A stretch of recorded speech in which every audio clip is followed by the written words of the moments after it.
السلام علیکم ورحمۃ اللہ وبرکاتہ۔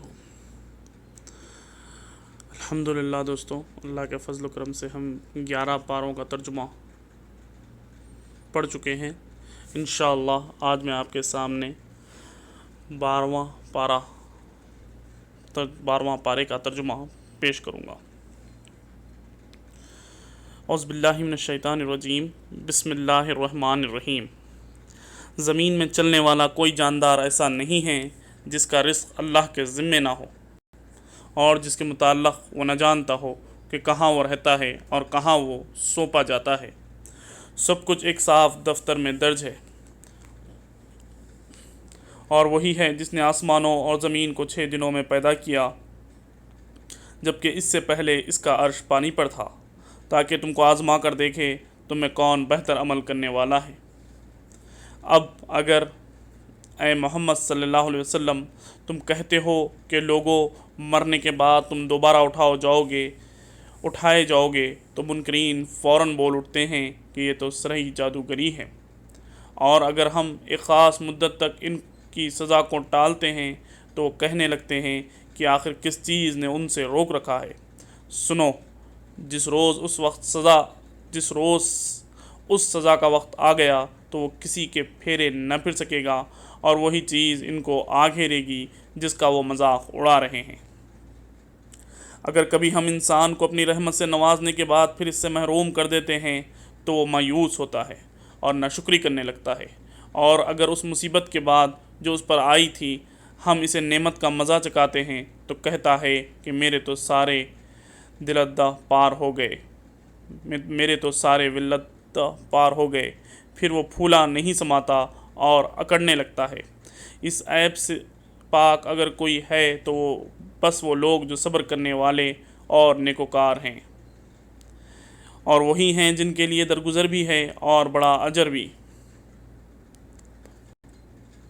تو اے پیغمبر صلی اللہ علیہ وسلم، کہیں ایسا نہ ہو کہ تم ان چیزوں سے کسی چیز کو بیان کرنے سے چھوڑ دو جو تمہاری طرف وحی کی جا رہی ہے، اور اس بات پر دل تنگ ہو کہ وہ کہیں گے اس شخص پر کوئی خزانہ کیوں نہ اتارا گیا، یا یہ کہ اس کے ساتھ کوئی فرشتہ کیوں نہ آیا۔ تم تو محض خبردار کرنے والے ہو، آگے ہر چیز کا حوالہ دار اللہ ہے۔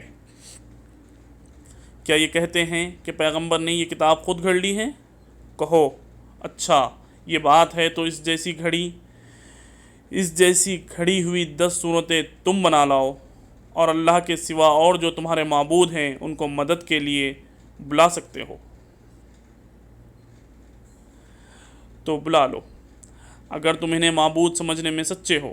اب اگر وہ تمہارے معبود تمہاری مدد کو نہیں پہنچے تو جان لو کہ یہ اللہ کے علم سے نازل ہوئی ہے، اور یہ کہ اللہ کے سوا کوئی حقیقی معبود نہیں ہے۔ پھر کیا تم اس امر حق کے آگے سر تسلیم خم کرتے ہو؟ جو لوگ بس اس دنیا کی زندگی اور اس کی خوشنمائیاں کے طالب ہوتے ہیں، ان کی کارگزاری کا سارا پھل ہم یہیں ان کو دے دیتے ہیں، اور اس میں ان کے ساتھ کوئی کمی نہیں کی جاتی، مگر آخرت میں ایسے لوگوں کے لیے آگ کے سوا کچھ نہیں ہے۔ وہاں معلوم ہو جائے گا کہ جو کچھ انہوں نے دنیا میں بنایا وہ سب ملیا میٹ ہو گیا، اور اب ان کا سارا کیا دھرا محض باطل ہے۔ پھر بھلا وہ شخص جو اپنے رب کی طرف سے ایک صاف شہادت رکھتا تھا، اس کے بعد ایک گواہ بھی پروردگار کی طرف سے اس شہادت کی تائید میں آ گیا، اور پہلے موسیٰ کی کتاب رہنما اور رحمت کے طور پر آئی ہوئی بھی موجود تھی، کیا وہ بھی دنیا پرستوں کی طرح اس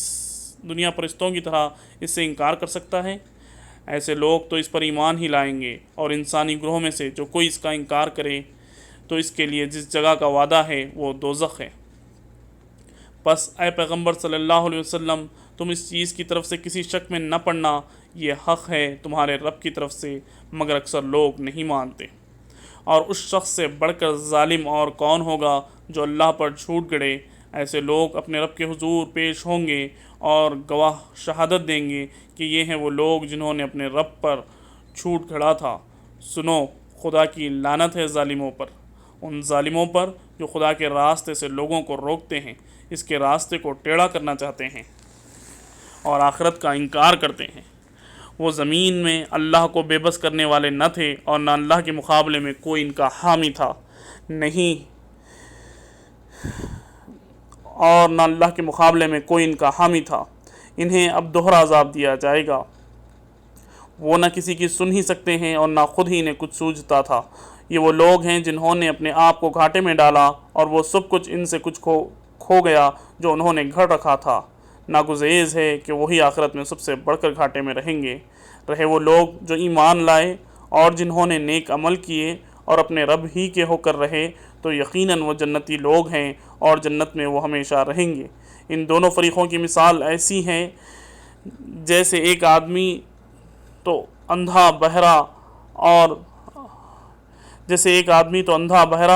اور دوسرا ہو دیکھنے اور سننے والا۔ کیا یہ دونوں یکساں ہو سکتے ہیں؟ کیا تم اس مثال سے کوئی سبق نہیں لیتے؟ اور ایسے ہی حالات تھے جب ہم نے نوح علیہ السلام کو اس کی قوم کی طرف بھیجا۔ اس نے کہا، میں تم لوگوں کو صاف صاف خبردار کرتا ہوں کہ اللہ کے سوا کسی کی بندگی نہ کرو، ورنہ مجھے اندیشہ ہے کہ تم پر ایک روز دردناک عذاب آئے گا۔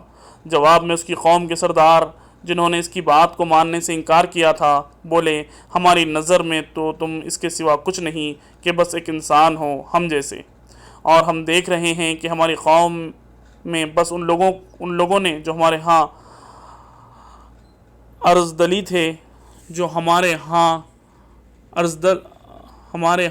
تھے، بے سوچے سمجھے تمہاری پیروی اختیار کر لی ہے، اور ہم کوئی بھی چیز ایسی نہیں پاتے جس میں تم لوگ ہم سے کچھ بڑے ہوئے ہو، بلکہ ہم تو تمہیں جھوٹا سمجھتے ہیں۔ اس نے کہا، اے برادران قوم، ذرا سوچو تو صحیح کہ اگر میں اپنے رب کی طرف سے ایک کھلی شہادت پر قائم تھا اور پھر اس نے مجھ کو اپنی خاص رحمت سے بھی نواز دیا مگر وہ تم کو نظر نہ آئی، تو آخر ہمارے پاس کیا ذریعہ ہے کہ تم ماننا نہ چاہو اور ہم زبردستی اس کو تمہارے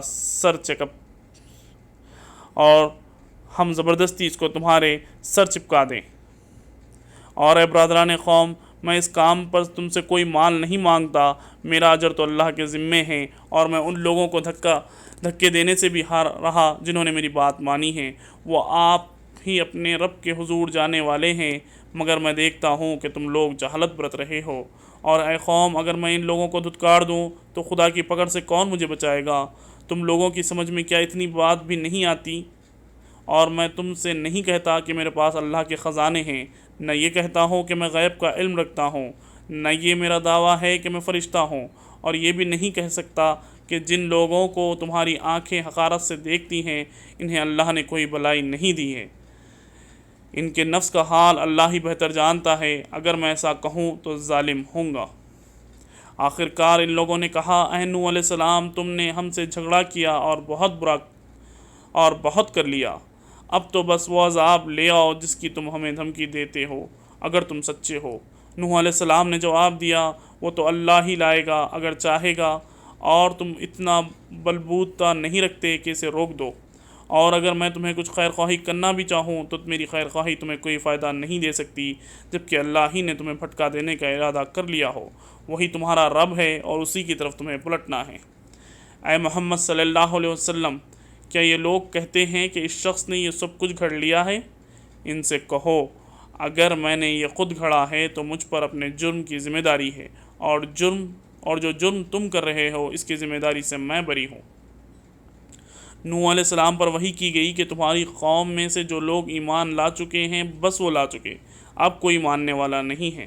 ان کے کرتوتوں پر غم کھانا چھوڑ دو اور ہماری نگرانی میں ہماری وحی کے مطابق ایک کشتی بنانی شروع کر دو، اور دیکھو جن لوگوں نے ظلم کیا ہے ان کے حق میں مجھ سے کوئی سفارش نہ کرنا، یہ سارے کے سارے اب ڈوبنے والے ہیں۔ نوح کشتی بنا رہا تھا اور اس کی قوم کے سرداروں میں جو کوئی اس کے پاس سے گزرتا تھا وہ اس کا مذاق اڑاتا تھا۔ اس نے کہا، اگر تم ہم پر ہنستے ہو تو ہم بھی تم پر ہنس رہے ہیں، ان قریب تمہیں خود معلوم ہو جائے گا کس پر وہ عذاب آتا ہے جو اسے رسوا کر دے گا، اور کس پر وہ بلا ٹوٹ پڑتی ہے جو ٹالے نہ ٹلے گی۔ یہاں تک کہ جب ہمارا حکم آ گیا اور وہ تنور ابل پڑا تو ہم نے کہا، ہر قسم کے جانوروں کا ایک ایک جوڑا کشتی میں رکھ لو، اپنے گھر والوں کو بھی، سوائے ان اشخاص کے جن کی نشانی وہی پہلے کی جا چکی ہے۔ اس میں سوار کرا دو اور ان لوگوں کو بھی بٹھا لو جو ایمان لائے ہیں۔ اور تھوڑے ہی لوگ تھے جو نوح علیہ السلام پر ایمان لائے تھے۔ نوح علیہ السلام نے کہا سوار ہو جاؤ، اس میں اللہ کے نام سے ہے اس کا چلنا بھی اور اس کا ٹھہرنا بھی، میرا رب بڑا غفور و رحیم ہے۔ کشتی ان لوگوں کے لیے چل رہی تھی اور ایک ایک موج پہاڑ کی طرح اٹھ رہی تھی۔ نوح علیہ السلام کا بیٹا وہ دور فاصلے پر تھا۔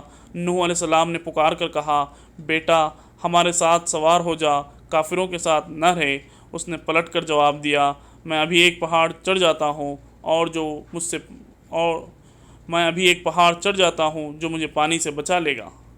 نوح علیہ السلام نے کہا آج کوئی چیز اللہ کے حکم سے بچانے والی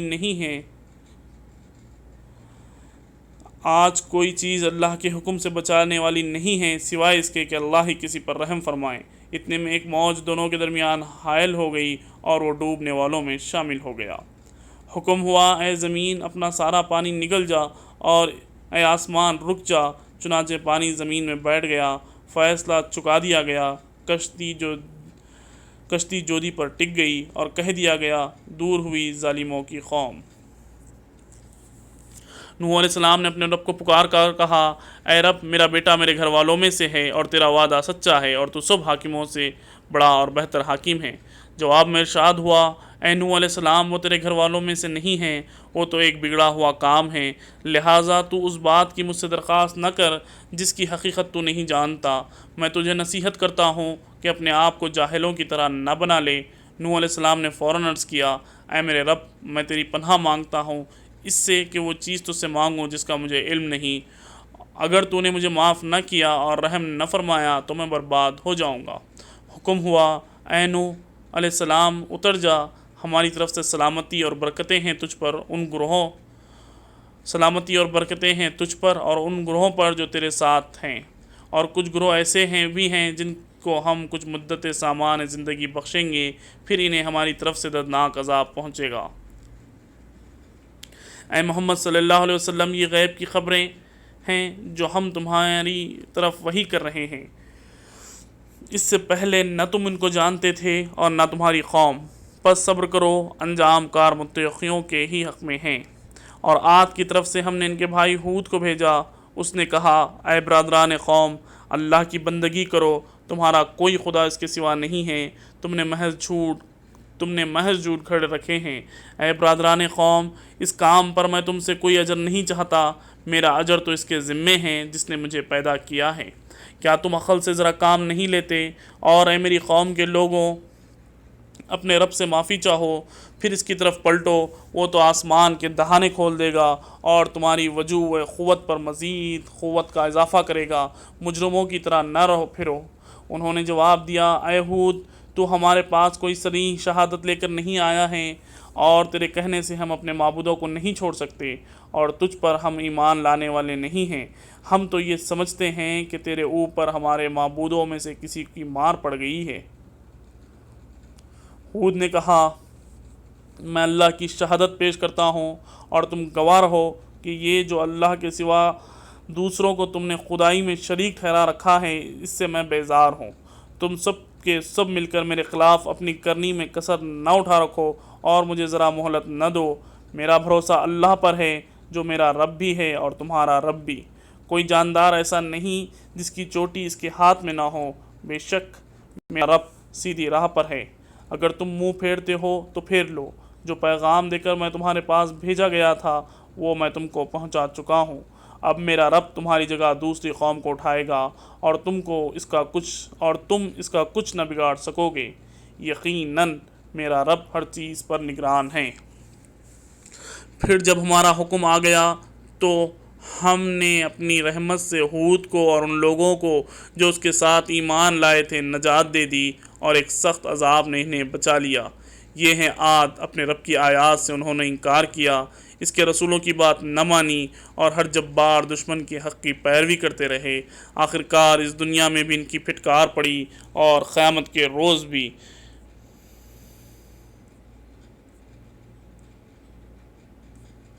سنو عاد نے اپنے رب سے کفر کیا، سنو دور پھینک دیے گئے عاد، ہود علیہ السلام کی قوم کے لوگ۔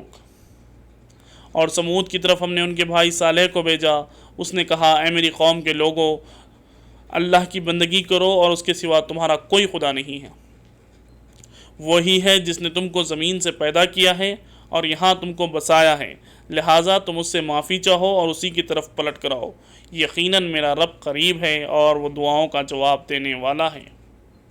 انہوں نے کہا اے صالح، اس سے پہلے تو ہمارے درمیان ایسا شخص تھا جس سے بڑی توقعات وابستہ تھی۔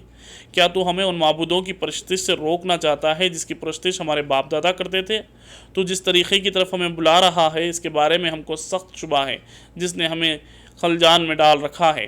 صالح نے کہا اے برادران قوم، تم نے کچھ اس بات پر بھی غور کیا، اگر میں اپنے رب کی طرف سے ایک صاف شہادت دے رکھتا تھا اور پھر اس نے اپنی رحمت سے بھی مجھ کو نواز دیا، تو اس کے بعد اللہ کی پکڑ سے مجھے کون بچائے گا؟ اگر میں اس کی نافرمانی کروں تم میرے کس کام آ سکتے ہو؟ سوائے اس کے کہ مجھے اور زیادہ خسارے میں ڈال دو۔ اور اے میری قوم کے لوگوں، دیکھو یہ اللہ کی اونٹنی تمہارے لیے ایک نشانی ہے، اسے خدا کی زمین میں چرنے کے لیے آزاد چھوڑ دو، اسے ذرا تعرض نہ کرنا اور نہ کچھ زیادہ دیر گزرے گی کہ تم پر خدا کا عذاب آ جائے گا۔ مگر انہوں نے اونٹنی کو مار ڈالا۔ اس پر صالح علیہ السلام نے ان کو خبردار کر دیا کہ بس اب 3 دن اپنے گھروں میں اور رہا بس لو، یہ ایسی میعاد ہے جو جھوٹی نہ ثابت ہوگی۔ آخرکار جب ہمارے فیصلے کا وقت آ گیا تو ہم نے اپنی رحمت سے صالح علیہ السلام کو اور ان لوگوں کو جو اس کے ساتھ ایمان لائے تھے بچا لیا اور اس دن کی رسوائی سے ان کو محفوظ رکھا۔ بے شک تیرا رب ہی دراصل طاقتور اور بالادست ہے۔ رہے وہ لوگ جنہوں نے ظلم کیا تھا تو ایک سخت دھماکہ کرنے نے ان کو گھیر لیا اور وہ اپنی بستیوں میں اس طرح بے حس و حرکت پڑے رہ گئے کہ گویا وہ وہاں کبھی بسے ہی نہ تھے۔ سنو، سمود نے اپنے رب سے کفر کیا، سنو، دور پھینک دیے گئے سمود۔ اور دیکھو ابراہیم علیہ السلام کے پاس ہمارے فرشتے خوشخبری لیے ہوئے پہنچے، کہا تم پر سلام ہو۔ ابراہیم علیہ السلام نے جواب دیا تم پر بھی سلام ہو۔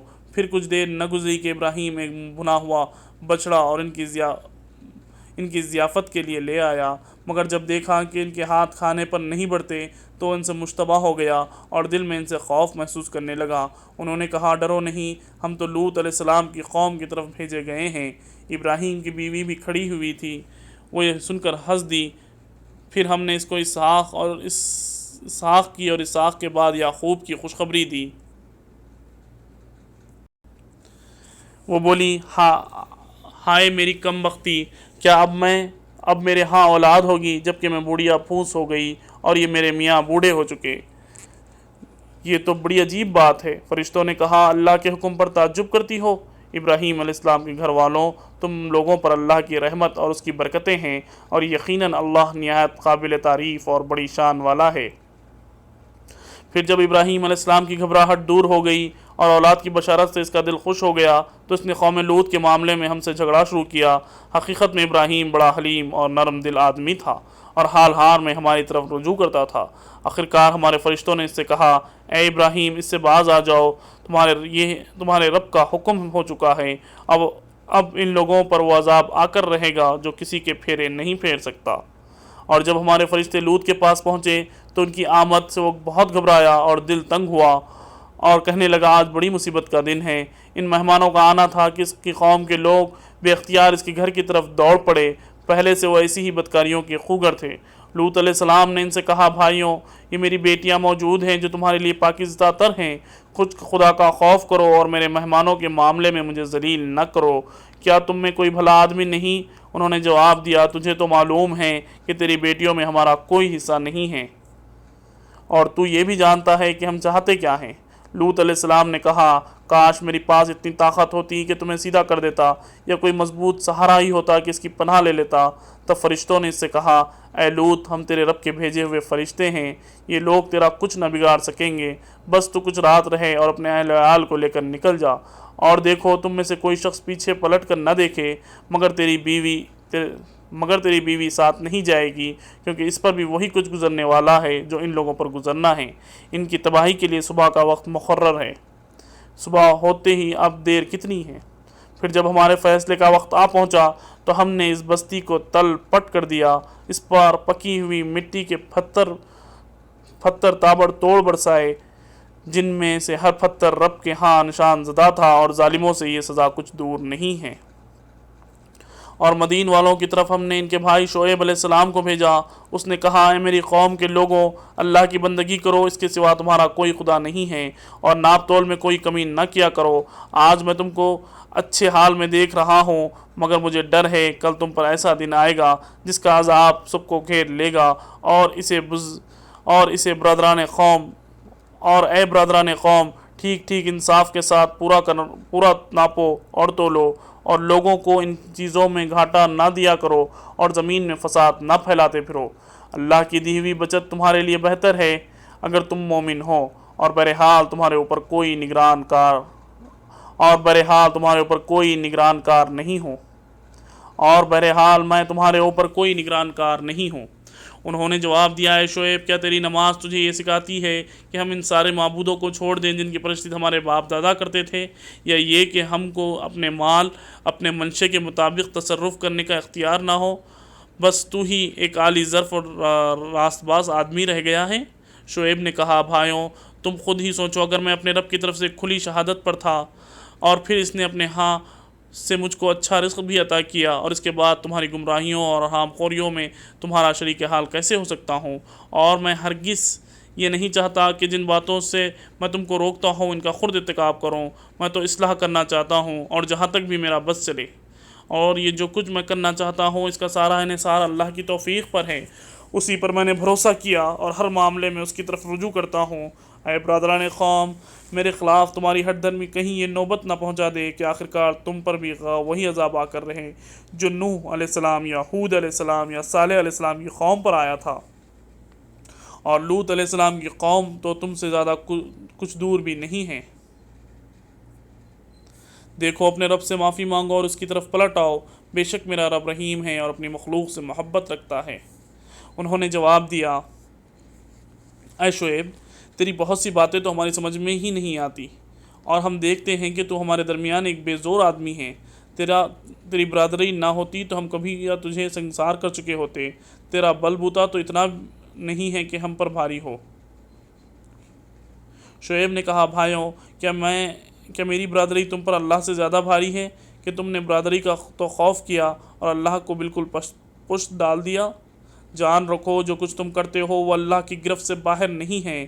اے میری قوم کے لوگوں، تم اپنے طریقے پر کام کیے جاؤ، اور میں اپنے طریقے پر کرتا ہوں، اور میں اپنے طریقے پر کرتا رہوں گا۔ جلد ہی تمہیں معلوم ہو جائے گا کہ کس پر ذلت کا عذاب آتا ہے اور کون جھوٹا ہے۔ تم بھی انتظار کرو، اور میں بھی تمہارے ساتھ چشم برا ہوں۔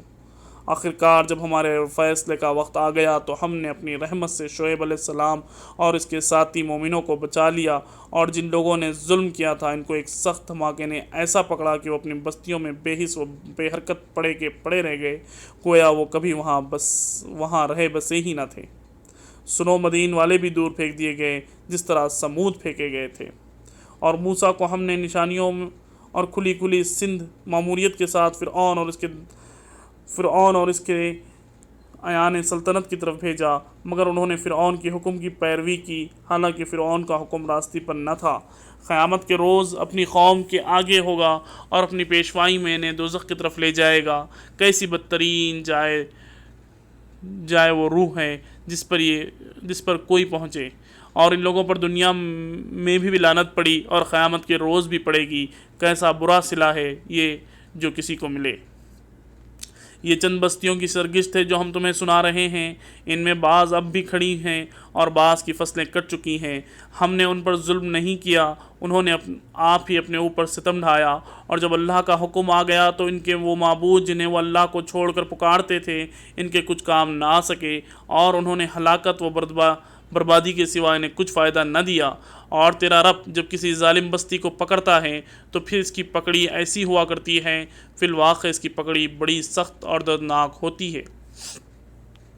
حقیقت یہ ہے کہ اس میں ایک نشانی ہے، اور اس شخص کے لیے جو عذاب آخرت کا خوف کرے۔ وہ ایک دن ہوگا جس پر سب لوگ جمع ہوں گے، اور پھر جو کچھ بھی ہو اس روز ہوگا سب کی آنکھوں کے سامنے ہوگا۔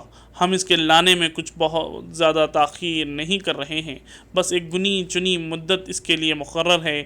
جب وہ آئے گا تو کسی کو بات کرنے کا مجال نہ ہوگی الا یہ کہ خدا کی اجازت سے کچھ عرض کریں۔ پھر کچھ لوگ اس روز بدبخت ہوں گے اور کچھ نیک بخت۔ جو بدبخت ہوں گے وہ دوزخ میں جائیں گے، جہاں گرمی اور پیاس کی شدت سے وہ ہانپیں گے اور پھنکاریں ماریں گے، اور اس حالت میں وہ ہمیشہ رہیں گے جب تک کہ زمین و آسمان قائم ہیں، الا یہ کہ تیرا رب کچھ اور چاہے۔ بے شک تیرا رب پورا اختیار رکھتا ہے، جو چاہے کرے۔ رہے وہ لوگ جو نیک بخت نکلیں گے تو وہ جنت میں جائیں گے اور وہ وہاں ہمیشہ رہیں گے جب تک زمین و آسمان قائم ہیں، الا یہ کہ تیرا رب کچھ اور چاہے۔ ایسی بخشش ان کو ملے گی جس کا سلسلہ کبھی منقطع نہ ہوگا۔ پس اے نبی صلی اللہ علیہ وسلم، تو ان معبودوں کی طرف سے کسی شک میں نہ رہے جن کی یہ لوگ عبادت کر رہے ہیں، یہ تو بس لکیر کے فقیر بنے ہوئے اس طرح پوجا پاٹ کیے جا رہے ہیں جس طرح پہلے ان کے باپ دادا کرتے تھے، اور ہم ان کا حصہ انہیں بھرپور دیں گے بغیر اس کے کہ اس پر کچھ کاٹ کسر ہو۔ ہم نے اس سے پہلے موسیٰ کو بھی کتاب دے چکے تھے اور اس کے بارے میں اختلاف کیا گیا تھا، جس طرح آج اس کتاب کے بارے میں کیا جا رہا ہے جو تمہیں دی گئی ہے۔ اگر تیرے رب کی طرف سے ایک بات پہلے ہی طے نہ کر دی گئی ہوتی تو ان اختلافات کرنے والوں کے درمیان کبھی کا فیصلہ چکا دیا ہوتا۔ یہ واقعہ ہے، یہ لوگ اس کی طرف شک اور خلجان میں پڑے ہوئے ہیں، اور یہ بھی واقعہ کہ تیرا رب ان کے اعمال کا پورا بدلہ دے کر رہے گا۔ یقیناً وہ ان کی سب حرکتوں سے باخبر ہے۔ پس اے محمد صلی اللہ علیہ وسلم، تم اور تمہارے وہ ساتھی جو کفر و بغاوت سے ایمان و اطاعت کی طرف پلٹ آئے ہیں، ٹھیک ٹھیک راہ راست پر ثابت قدم رہو جیسا کہ تمہیں حکم دیا گیا ہے، اور بندگی کی حد سے تجاوز نہ کرو۔ جو کچھ تم کر رہے ہو اس پر تمہارا رب نگراں رکھتا ہے۔ ان ظالموں کی طرف نہ جھکنا ورنہ جہنم کی لپیٹ میں آ جاؤ گے، اور تمہیں کوئی ایسا ولی و سرپرست نہ ملے گا جو خدا سے تمہیں بچا سکے، اور کہیں سے تم کو مدد نہ پہنچے گی۔ اور دیکھو، نماز قائم کرو دن کے دونوں سروں پر اور کچھ رات گزرنے پر۔ درحقیقت نیکیاں برائیوں کو دور کر دیتی ہیں۔ یہ ایک یاد دہانی ہے ان لوگوں کے لیے جو خدا کو یاد رکھنے والے ہیں اور صبر کر، اور اللہ کی نیکی کرنے والوں کا اجر کبھی ضائع نہیں کرتا۔ پھر کیوں نہ ان قوموں پر جو تم سے پہلے گزر چکی ہے ایسے اہل خیر موجود رہیں جو لوگوں کو زمین میں فساد برپا کرنے سے روکتے۔ ایسے لوگ نکلے بھی تو بہت کم جن کو ہم نے ان قوموں سے بچا لیا، ورنہ ظالم لوگ تو انہی مزوں کے پیچھے پڑے رہے جن کے سامان انہیں فراوانی کے ساتھ دیے گئے تھے، اور وہ مجرم بن کر رہے۔ تیرا رب ایسا نہیں ہے کہ بستیوں کو ناحق تباہ کر دے، حالانکہ ان کے باشندے اصلاح کرنے والے ہیں۔ بے شک تیرا رب اگر چاہتا تو تمام انسانوں کو ایک گروہ بنا سکتا تھا، مگر اب تو وہ مختلف طریقوں ہی پر چلتے رہیں گے، اور بہرا رویوں سے صرف وہ لوگ بچیں گے جن پر تیرے رب کی رحمت ہے۔ اس آزادی انتخاب و اختیار کے لیے ہی تو انہیں پیدا کیا تھا۔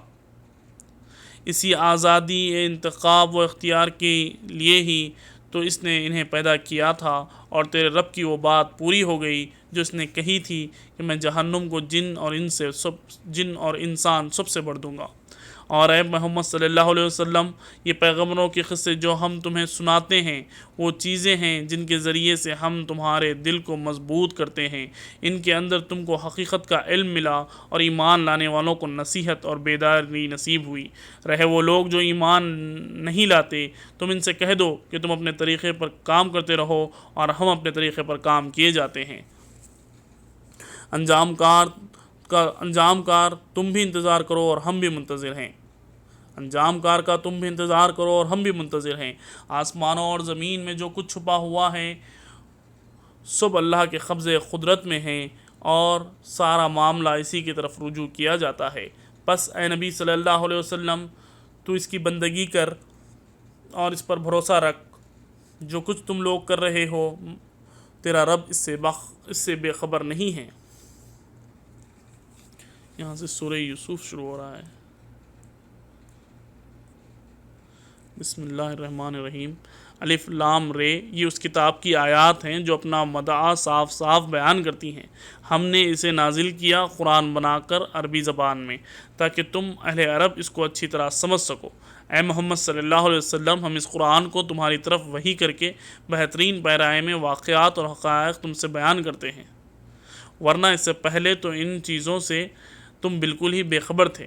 یہ اس وقت کا ذکر ہے جب یوسف علیہ السلام نے اپنے باپ سے کہا، ابا جان، میں نے خواب دیکھا ہے، 11 ستارے ہیں اور سورج اور چاند ہیں اور وہ مجھے سجدہ کر رہے ہیں۔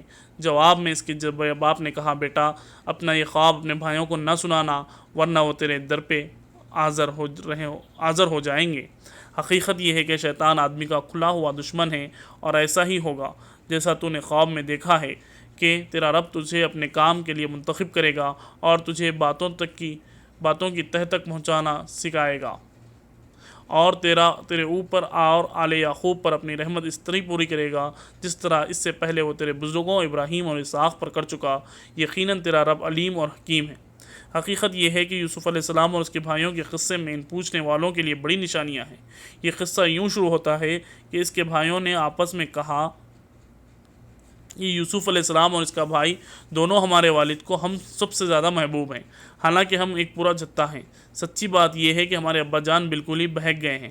چلو یوسف کو قتل کر دو یا اسے کہیں پھینک دو تاکہ تمہارے والد کی توجہ تمہاری ہی طرف ہو جائے۔ یہ کام کر لینے کے بعد پھر نیک بن رہنا۔ اس پر ان میں سے ایک بولا، یوسف کو قتل نہ کرو، اور کچھ کرنا ہی ہے تو اسے کسی اندھے کنویں میں ڈال دو، کوئی آتا جاتا قافلہ اسے نکال لے جائے گا۔ اس قرارداد پر انہوں نے جا کر اپنے باپ سے کہا، ابا جان، کیا بات ہے آپ یوسف کے معاملے میں ہم پر بھروسہ نہیں کرتے، حالانکہ ہم اس کے سچے خیر خواہ ہیں۔ کل اسے ہمارے ساتھ بھیج دیجئے، کچھ لوگ چر چگ لیں اور کھیل کود سے بھی دل بہلائے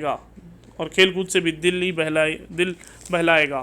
ہم اس کی حفاظت کو موجود ہیں۔ باپ نے کہا، تمہارا اسے لے جانا مجھے شاق گزرتا ہے اور مجھ کو اندیشہ ہے کہیں سے بھیڑیا نہ پھاڑ کھائے، جبکہ تم اس سے غافل ہو۔ انہوں نے جواب دیا، اگر ہمارے ہوتے ہوئے اسے بھیڑیا نے کھا لیا جبکہ ہم ایک جتھا ہیں،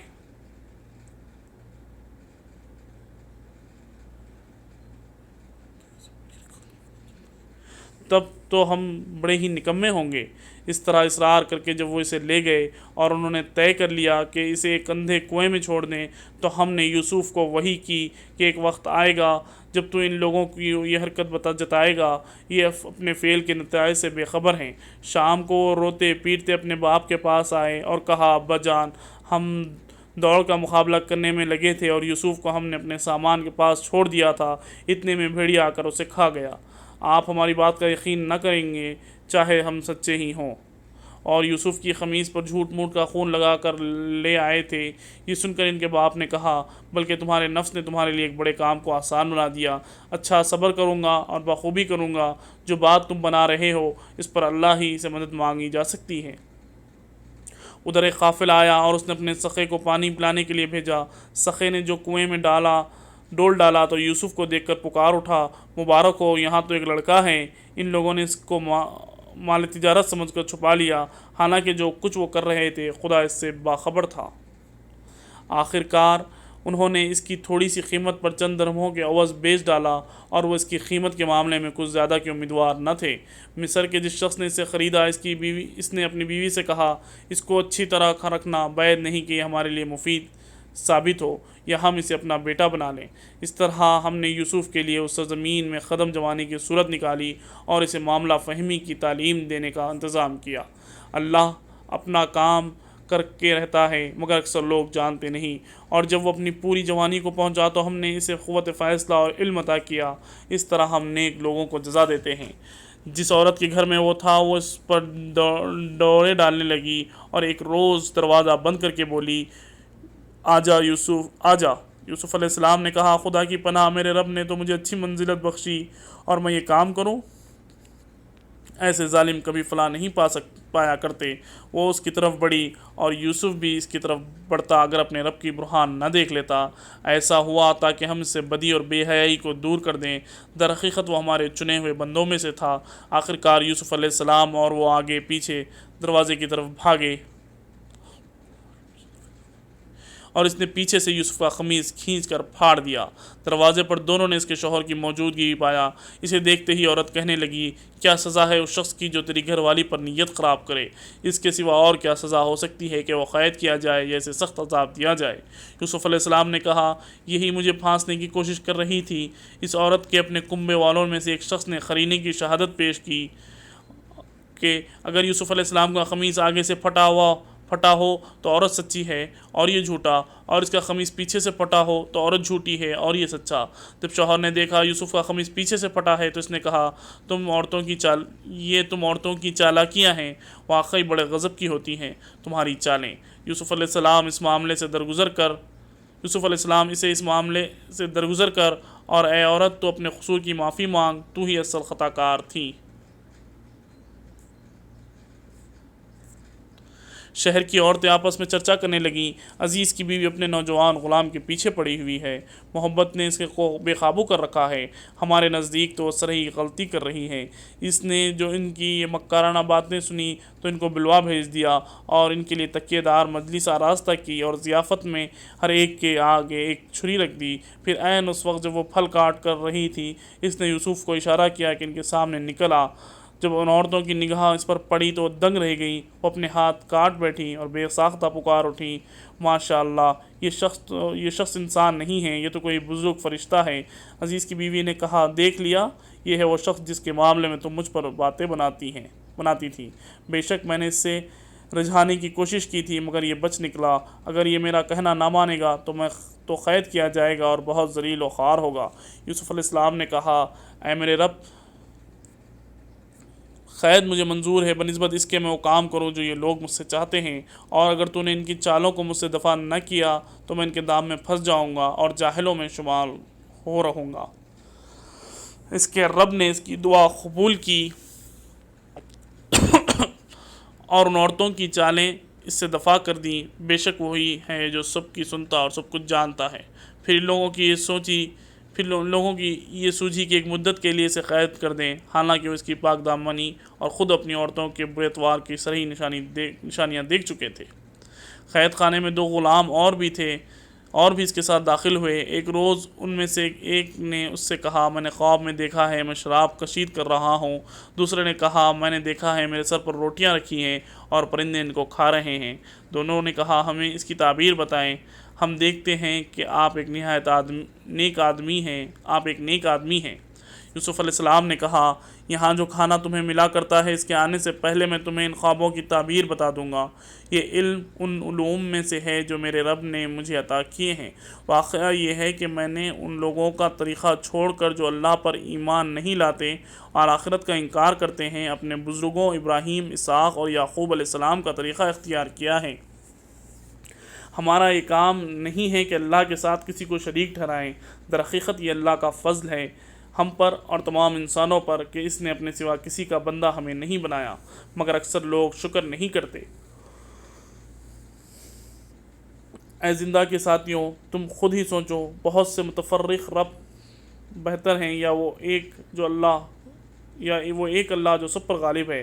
اس کو چھوڑ کر تم جن کی بندگی کر رہے ہو، اس کے سوا کچھ نہیں ہے کہ بس چند نام ہیں جو تم نے اور تمہارے آبا و اجداد نے رکھ لیے ہیں۔ اللہ نے ان کے لیے کوئی سن نازل نہیں فرمائی۔ فرما روائی کا اقتدار اللہ کے سوا کسی کے لیے نہیں ہے۔ اس کا حکم ہے کہ خود اس کی سوا تم کسی کی بندگی نہ کرو۔ یہی ٹھیٹ سیدھا طریقہ زندگی ہے، مگر اکثر لوگ جانتے نہیں ہیں۔ اے زندہ کے ساتھیوں، تمہارے خواب کی تعبیر یہ ہے کہ تم میں سے ایک تو اپنے رب شاہ مصر کو شراب پلائے گا، رہا دوسرا تو اسے سولی پر چڑھا دیا جائے گا اور پرندے اس کا سر نوچ کر کھائیں گے۔ فیصلہ ہو گیا اس بات کا جو تم پوچھ رہے تھے۔ پھر ان میں سے جس کے متعلق خیال تھا کہ وہ رہا ہو جائے گا، اس سے یوسف علیہ السلام نے کہا کہ اپنے رب شاہ مصر سے میرا ذکر کرنا، مگر شیطان نے اسے ایسا غفلت میں ڈالا کہ وہ اپنے رب شاہ مصر سے اس کا ذکر کرنا بھول گیا، اور یوسف علیہ السلام کئی سال قید میں پڑا رہا۔ ایک روز بادشاہ نے کہا، میں نے خواب میں دیکھا ہے 7 موٹی گائیں ہیں جن کو 7 دبلی گائیں کھا رہی ہیں، اور اناج کی 7 بالیں ہری ہیں اور دوسری 7 سوکھی ہیں۔ اے اہل دربار، مجھے اس خواب کی تعبیر بتاؤ اگر تم خوابوں کا مطلب سمجھتے ہو۔ لوگوں نے کہا یہ تو پریشان خوابوں کی باتیں ہیں اور ہم اس طرح کے خوابوں کا مطلب نہیں جانتے۔ ان دونوں قیدیوں میں سے جو شخص بچ گیا تھا اس اور ایک مدت دراز کے بعد اب بات یاد آئی۔ اس نے کہا میں آپ حضرات کو اس کی تعویل بتاتا ہوں، مجھے اس طرح قید خانے میں یوسف کے پاس بھیج دیجیے۔ اس نے جا کر کہا یوسف اے سراپا راستی، مجھے اس خواب کا مطلب بتا کہ 7 موٹی گائیں ہیں جن کو 7 دبلی گائیں کھا رہی ہیں اور 7 بالیں ہری ہیں اور 7 سوکھی۔ شاہد کہ میں ان لوگوں کے پاس واپس جاؤں اور شاہد کہ وہ جان لیں۔ یوسف علیہ السلام نے کہا 7 برس تک لگاتار تم لوگ کھیتی باڑی کرتے رہو گے۔ اس دوران جو فصلیں تم کاٹو گے ان میں سے بس تھوڑا سا حصہ جو تمہاری خوراک کے کام آئے نکالو اور باقی کو اس کے بالوں ہی میں رہنے دو۔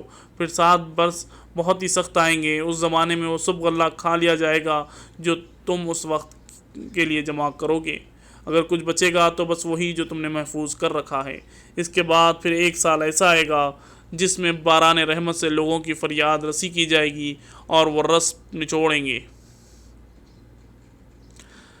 بادشاہ نے کہا اسے میرے پاس لاؤ، مگر جب شاہی فرشتہ یوسف کے پاس پہنچا تو اس نے کہا اپنے رب کے پاس واپس جا اور اس سے پوچھ کہ ان عورتوں کا کیا معاملہ ہے جنہوں نے اپنے ہاتھ کاٹ لیے تھے، میرا رب تو ان کی مکاری سے واقف ہی ہے۔ اس پر بادشاہ نے ان عورتوں سے دریافت کیا تمہارا کیا تجربہ ہے اس وقت کا جب تم نے یوسف کو رجھانے کی کوشش کی تھی؟ سب نے ایک زبان ہو کر کہا ماشاء اللہ، ہم نے تو اس میں کوئی بدی کا شائبہ تک نہ پایا۔ عزیز کی بیوی بول اٹھی اب حق کھل چکا ہے، وہ میں ہی تھی جس نے اس کو پھسلانے کی کوشش کی تھی، بے شک وہ بالکل سچا ہے۔ یوسف علیہ السلام نے کہا اس سے میری غرض یہ تھی کہ عزیز یہ جان لے کہ میں نے در پردہ اس کی خیانت نہیں کی تھی، اور یہ کہ جو خیانت کرتے ہیں ان کی چالوں کو اللہ کامیابی کی راہ پر نہیں لگاتا۔ میں کچھ اپنے نفس کی برات نہیں کر رہا ہوں، نفس تو بدی پر اکساتا ہے، الا یہ کہ کسی پر میرے رب کی رحمت ہو، بے شک میرا رب بڑا غفور و رحیم ہے۔ الحمدللہ یہاں پر ہم اس پارے کو بھی کمپلیٹ کر چکے ہیں۔ میں نے ایک آیت زیادہ پڑھ دی تاکہ پوری بات واضح ہو جائے۔ انشاءاللہ ہم پھر نیکسٹ پارہ پڑھیں گے، 13واں پارہ۔ الحمدللہ اللہ تعالیٰ اس کو قبول کرے اور ہم کو عمل کرنے والا بنائے۔